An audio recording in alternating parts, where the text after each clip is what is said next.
रामू के देहांत को 4 दिन ही हुए थे। 12 दिन का शौक चल रहा था। एक दिन अचानक एक गाड़ी उनके घर के सामने आकर रुकी।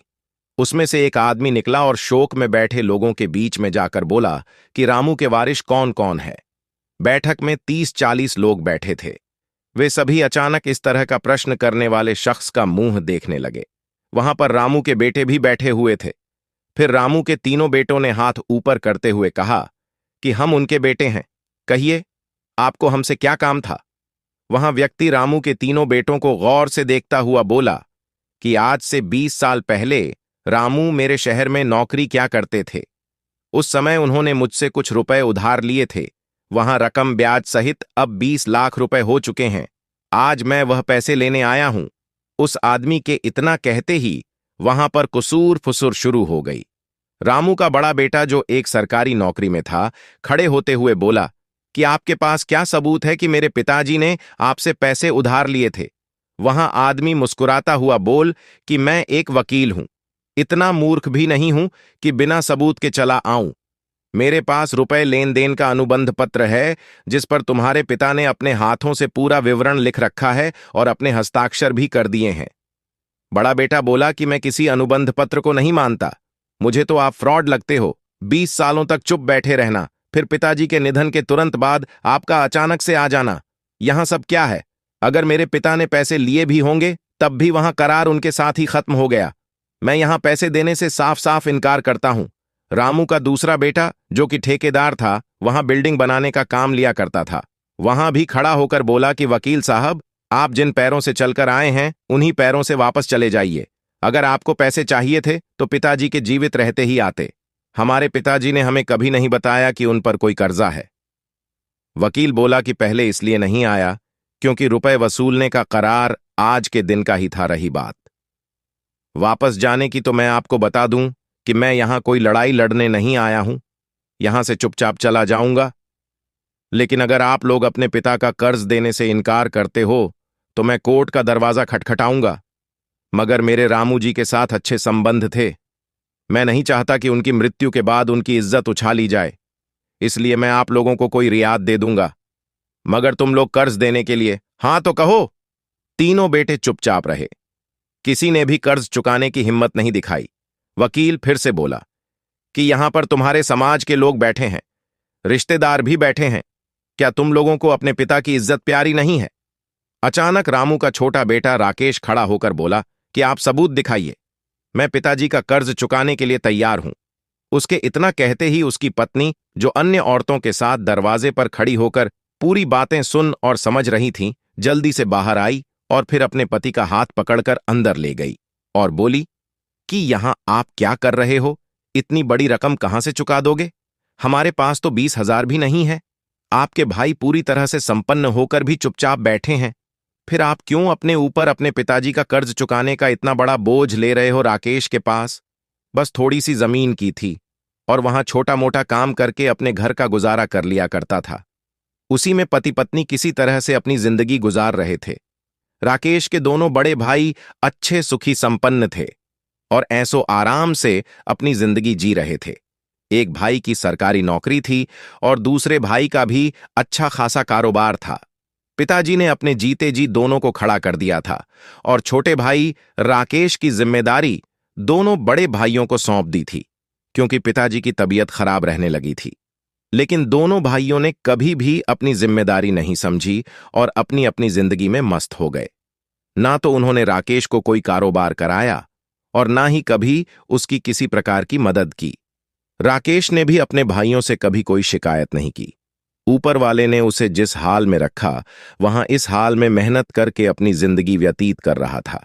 बस उसके पिताजी ने जमीन तीनों भाइयों के नाम कर रखी थी, जिससे उसकी थोड़ी मदद हो जाती थी, और बस वहां जमीन का टुकड़ा ही राकेश का सहारा था। लेकिन जब वहां जमीन भी उसके नसीब में नहीं बची, क्योंकि आज वहां भी जाने वाली थी, राकेश ने अपनी पत्नी से कहा, मैं अपनी जमीन बेच दूंगा, मगर पिताजी का नाम खराब नहीं होने दूंगा। राकेश की पत्नी आंखों में आंसू भरकर बोली कि आपकी इसी आदत के कारण हम लोग गरीब हैं। भगवान के लिए उसे जमीन को मत बचिए। अगर जमीन बिक गई तो हम लोग भूखे मर जाएंगे। उसी के सहारे तो हमारे दिन कट रहे हैं। वहां पत्नी के कंधों पर हाथ रखते हुए बोला कि तुमने हर सुख दुख में मेरा साथ दिया है। आज पिताजी की इज्जत का सवाल है। क्या तुम यहां चाहोगी कि जीवन भर पूरे गांव के सामने में सर झुकाकर चलूं? तुम हमेशा मुझे सच्चा मर्द कहते आई हो, फिर आज तुम्हें क्या हो गया? क्या मुझे नामर्द बनाने पर तुली हो? इतना सुनते ही अचानक पत्नी के तेवर बदल गए। वहां गर्व के साथ बोली कि माफ कर दो जी, आप जाओ, पहले परिवार की इज्जत बचाओ। रही बात पेट भरने की, उसके लिए मुझे आपके बाजुओं पर भरोसा है। आप हमें भूखे पेट नहीं सोने दोगे। फिर राकेश जोश में वापस बैठक में आ गया। लोग अभी भी धीमी आवाज में खुसर फूसर कर रहे थे। वकील मुस्कुराते हुए बोला कि अब भी पिता का कर्ज चुकाने के लिए तैयार हो या पत्नी ने तुम्हारा पेज कस दिया? राकेश मुस्कुराते हुए बोला कि वहां एक मर्द की पत्नी है। वकील साहब, आप सबूत दिखाइए। मैं कर्ज चुकाने के लिए तैयार हूं। हां, मेरे पास पैसे नहीं हैं, मगर मैं आपको अपनी हिस्से की जमीन दे दूंगा, मगर पिताजी पर कर्ज नहीं रहने दूंगा। वकील ने एक बार फिर राकेश के बड़े भाइयों की तरफ देखा, फिर कहा कि क्या तुम लोग अपने छोटे भाई का साथ नहीं दोगे? दोनों भाई निर्जन की तरह सिर झुकाकर बैठे रहे। कोई जवाब नहीं दिया। वकील बोला कि आज से 20 साल पहले मैं और रामू ने मिलकर कुछ शेयर खरीदे थे। उस समय उनकी कीमत 20,000 रुपये थी। शेयर खरीदते समय वक्त यहां तय हुआ था कि दोनों में से किसी एक की मृत्यु होते ही शेयर बेच दिए जाएंगे और जो रकम मृतक के हिस्से में आएगी वहां जीवित हिस्सेदार उसकी योग्य संतान तक पहुंचाएगा। जीवित हिस्सेदार के पास उस समय के हालातों को देखते हुए यहां पूरा अधिकार होगा कि वहां हिस्से की रकम सभी बेटों में बराबर बांटे या किसी एक को दे दें। यहां उसकी मर्जी पर निर्भर करेगा। वकील आगे बोला, क्योंकि मैं ही वहां जीवित हिस्सेदार हूं और मेरे पास पूरा अधिकार है कि रामू का वहां हिस्सा में किसी को भी दे सकता हूं। इसलिए मैंने कर्ज का नाटक किया। उन पर कोई कर्ज नहीं है, बल्कि शेयर बेचने के बाद और टैक्स काटने के बाद कल 20 लाख रुपए उनके हिस्से में आए हैं और वहां 20 लाख रुपए में रामू जी के छोटे बेटे राकेश को देने की घोषणा करता हूं, क्योंकि राकेश ही उन रुपयों का सच्चा हकदार है जो बेटे पिता का ऋण चुकाना अपना कर्तव्य नहीं समझते हैं। उनके पिता की संपत्ति में भी कोई हक नहीं बनता। इतना सुनते ही सभी लोग आश्चर्यचकित रह गए और रामू के दोनों बड़े बेटों का मुंह उतर गया। उनकी पत्नियों कुछ देर पहले अपने देवर को मूर्ख समझ रही थी, अब वह अपने पतियों को खा जाने वाली दृष्टि से देख रही थी। वकील के इशारा करते ही उनके आदमी 2 बड़े सूटकेस उठाएं और उन्हें राकेश को थमा दिया। यहां देखकर वहां विराजमान लोगों ने तालियां बजाकर राकेश का स्वागत किया। जब राकेश दोनों सूटकेस उठाकर अंदर कमरे में गया, तब उसकी पत्नी दौड़कर आई भरी आंखों से पति को निहारत हुए बोली कि आज समझ में आ गया कि सच्चाई ईमानदारी के रास्ते में कांटे और दर्द बहुत मिलते हैं, मगर एक दिन ईश्वर सुनता जरूर है और जब भी वहां सुनता है तब छप्पर फाड़ कर देता है। दोस्तों, आपको अगर यह कहानी पसंद आई हो तो वीडियो को लाइक और चैनल को सब्सक्राइब करना ना भूले। धन्यवाद।